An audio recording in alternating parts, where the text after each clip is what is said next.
Well, they might not be quite as bad as one thinks. It rather depends on whether the coalition government does actually engage in the ring fencing of public health that it's saying it's going to do.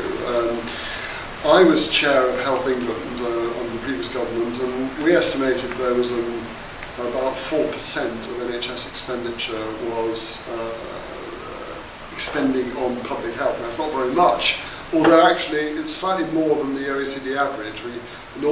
Excuse me, we also have increased over the years.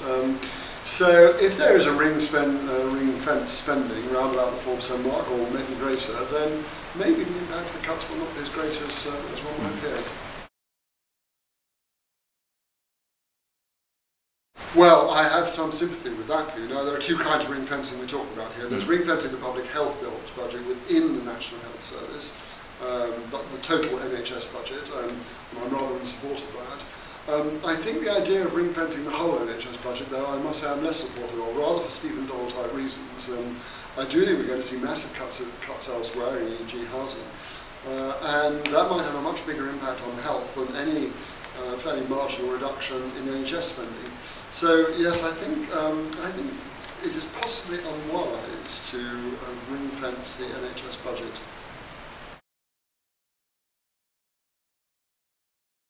I don't have a great sympathy for the idea that we need cuts at all.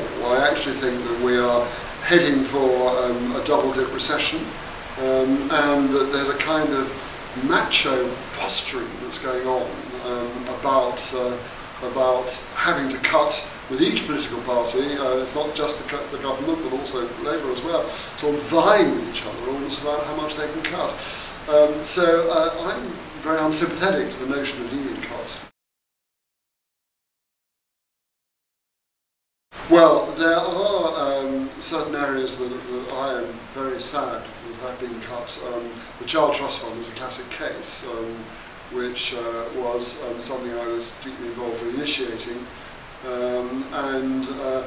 One of the things about the Child Trust Fund is it does contribute to savings, and household savings rates have gone up in recent years, and that's precisely what we want for economic reasons. But actually, you could argue it's also what we want for health reasons. There's quite a lot of evidence that households with savings, with assets of one kind or another, actually have better health than households who do not. Even when you control for everything else, you control for income, education, social class, etc., control for all those things, you still get what they call an asset effect on health and on other areas like marital stability. I think it's a great shame that the government seems to be cutting back on things like the Child Trust Fund, which are promoting people's accumulating savings and assets. Well, I think the general principle of focusing upstream or focusing on behavioural change is very important, and I'm very, very enthusiastic to that. Now, there are various ways we can do it. You can change behaviour by banning things, we banned smoking in public places, and that was pretty effective, it has to be said. But other forms of banning, I mean, like say the banning of drugs, of hard drugs and so on, is not nearly so effective, and indeed has a lot of social costs elsewhere. You can tax things, you can tax unhealthy activities, or you can subsidise healthy activities.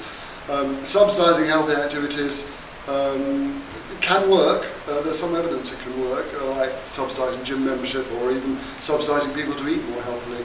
Saying because it costs money, and that's, in this present climate, probably not a good idea.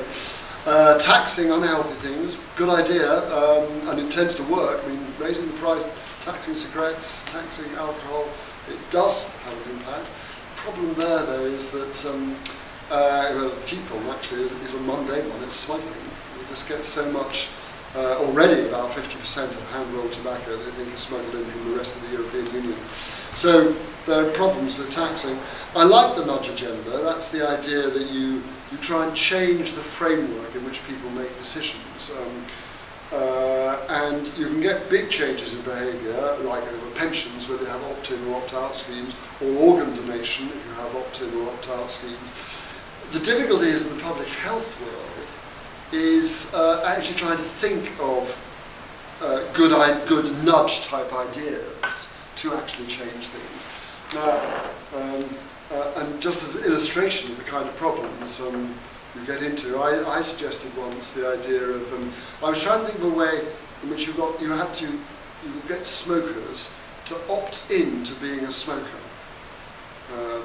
So I suggested the idea that every year they had to get a smoking permit.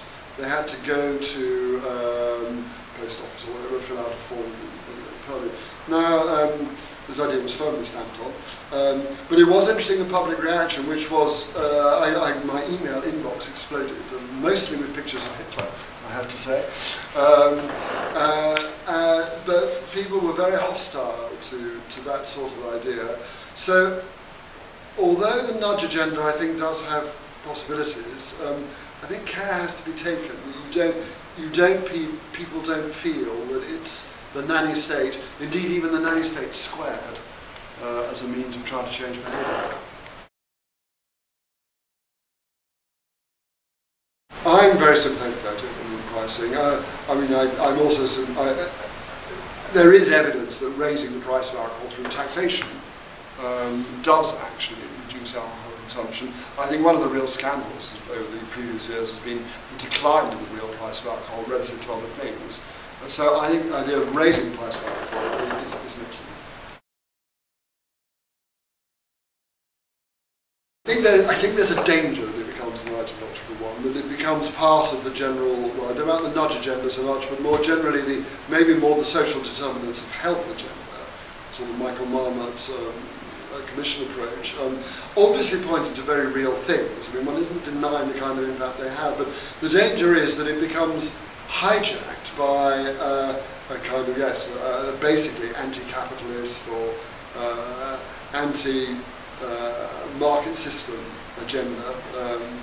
And also, the second problem with it in a way is that it makes the problem seem so enormous that ministers or other people trying to deal with the problem despair. If you say, well, look, there's no way of dealing with obesity or the various other or health inequalities except by some revolution in the system, frankly, that's a call for nihilism. That's a call for doing nothing, because unless we do these massive changes, which we're not going to do, we won't get any impact. Now, I'm very unsympathetic to that. I think there are changes we can make at a more micro level. An example would be smoking. I mean, it's taken a long time, but actually habits have changed on smoking. Massive habits have changed without collapse of the capitalist system, without even the collapse of the tobacco companies, somewhat unfortunately, people might say.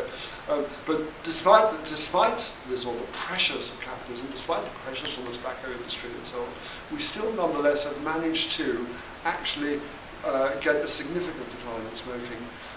So I believe that there are ways short of a revolution for improving public health, and those are the things I would focus on.